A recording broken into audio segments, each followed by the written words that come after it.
BNP chairman Tarique Rahman বাংলাদেশের প্রধানমন্ত্রী নির্বাচিত হওয়ার পর প্রথমবারের মতন কিন্তু তিনি বাংলাদেশ জাতীয়তাবাদী দল বিএনপির যেই কার্যালয় পল্টন পার্টি অফিস নামে যেটি সবচেয়ে বেশি পরিচিত সেই পার্টি অফিসে কিন্তু প্রথমবারের মতন কিন্তু তিনি আজ আসছেন।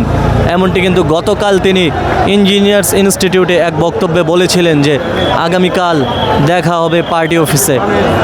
তারপর থেকেই কিন্তু দলীয় নেতাকর্মীদের কিন্তু উপচে পড়া ভিড় কিন্তু আজ দুপুর থেকেই শুরু হয়েছে বিএনপির পার্টি অফিস পল্টনের সামনে, এবং সেই পার্টি অফিসের সামনে কিন্তু নেতাকর্মীরা কিন্তু স্লোগানে মুখরিত করে রেখেছে পুরো পল্টন ময়দান। এবং এই পার্টি অফিসের সামনে আমরা দেখতে পাচ্ছি যে আইন শৃঙ্খলা রক্ষাকারী বাহিনী কয়েক স্তরের নিরাপত্তা কিন্তু নিশ্চিত করেছে, এবং আমরা দেখতে পাচ্ছি যে বিজিবি থেকে শুরু করে এখানে কিন্তু পুলিশ এবং সেনাবাহিনী এবং কয়েক স্তরের নিরাপত্তা কিন্তু নিশ্চিত করা হয়েছে।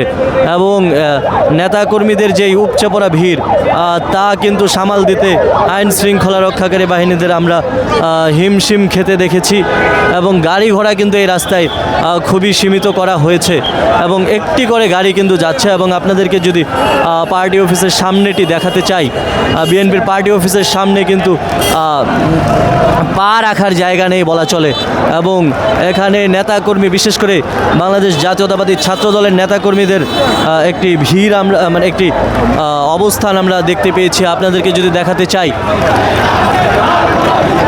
দেখতে পাচ্ছেন যে বাংলাদেশ জাতীয়তাবাদী ছাত্র দলের সাংগঠনিক সম্পাদক আমানুল্লাহ আমান তিনি কিন্তু এখানে তার নেতাকর্মীদের নিয়ে কিন্তু অবস্থান করছেন হোটেল ভিক্টোরির সামনে।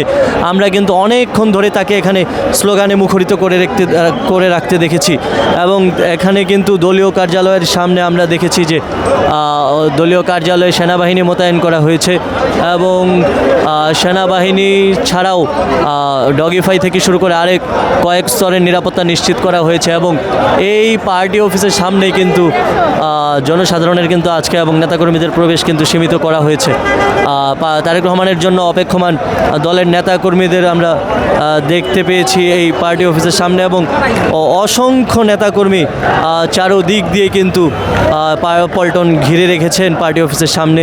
এবং এখানে কিন্তু আমরা দেখতে পাচ্ছি যে বাঁশ দিয়ে কিন্তু এক রকমের বেষ্টনী দেওয়া হয়েছে, এবং যতক্ষণ পর্যন্ত তারেক রহমান আসবেন এবং এখান থেকে চলে যাবেন ততক্ষণ পর্যন্ত কিন্তু নেতাকর্মীরা কিন্তু শেষ পর্যন্ত এখানে থাকবেন বলে আমরা জানতে পেরেছি।